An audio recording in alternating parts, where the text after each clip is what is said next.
Good afternoon and welcome to Paddock Pass Live, powered by Repco. I'm Rihanna Crean, joined by Andy Jones after an awesome day here in far north Queensland for race 22 of the Supercars Championship. Andy, another exceptional performance by Scott McLaughlin, but Cam Waters is very quickly hunting him down. Yeah, and he feels really hungry as well, Rhea. I think, tomorrow excites me, to be honest, having listened to Cam Waters at the end of that race and seeing the performance he delivered today. I feel like arguably it's, and I'm going to get crucified for this, it was arguably more gritty than even Scott McLaughlin. Scott McLaughlin, we've seen those performances. They finished last weekend very strong. We'll go for a wander, but, today for me, Cam Waters arguably, looks like an improved person on last week, and the performance reflected on that. So, yeah, I'm really excited to see what tomorrow can bring for us. And I think it's just, I don't want to say improved package all round, but just I feel like that group has certainly lifted, and they're taking it right to those guys down at DJR Team Penske.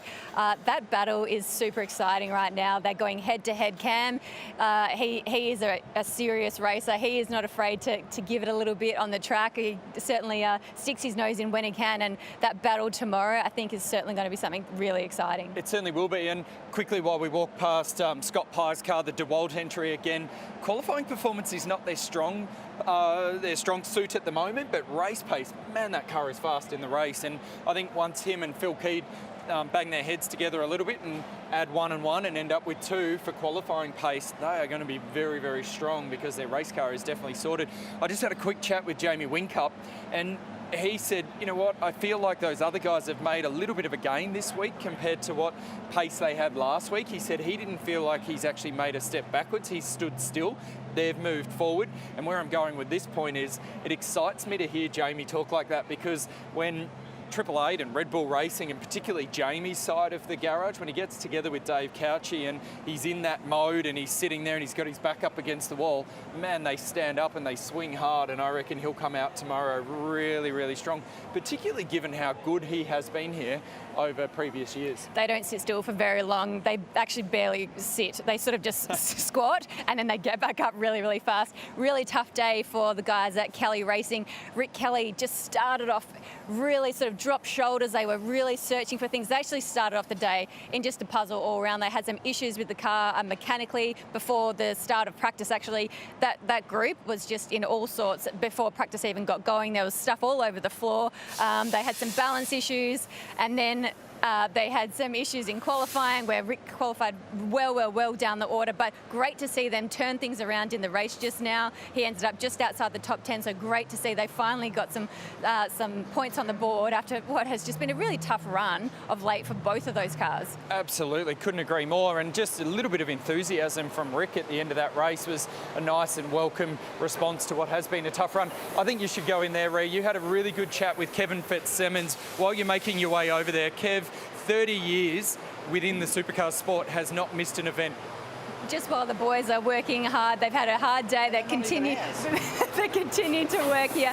Kevy, we want to just quickly bump into you once more because you're celebrating your 30th anniversary this week of chasing all sorts of cars around the country, which I think just needs to be commended. It needs to be congratulated. It needs to have cheers, streamers, and all sorts of things. It needs a party, but we can't have one. Yeah, but exactly. Kev, that 30 years without even missing one single race, mate, that is sensational. It is pretty crazy when you sort of sit back and think about how long it's been, but it's really gone really quickly. Massive, a lot of things have happened in that time. A lot of careers have come and gone, and you just sit back and look at Jamie's and Scotty's the last couple of years, the amount of race wins they've had, sort of thing, and every win they've had, I've provided the tyres. So I've won more Bathurst than anyone. There you go. Yeah, crazy time.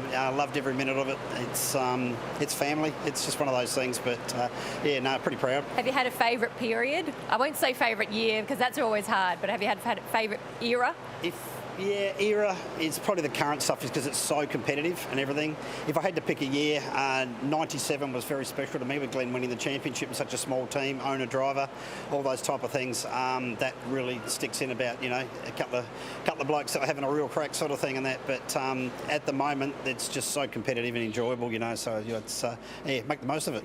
30 years of looking at tyres. Do you go to bed dreaming about tyres? I go to bed smelling of them, I'll tell you that much. Yeah, it's funny, people sort sort of sit back and go, you know, why tyres? But it's just one of those things that just happened. I literally fell into it as early as 1987. The guy that was meant to go out to Adelaide International Raceway to do the tyres for Brocky got gastro, and they rang up and said, hey, you're interested in race cars, do you want to do it? And it's literally become a full-time career since 1990. It's just one of those crazy things that happen to you. And 2020, the most bizarre year you've ever had, I'm guessing.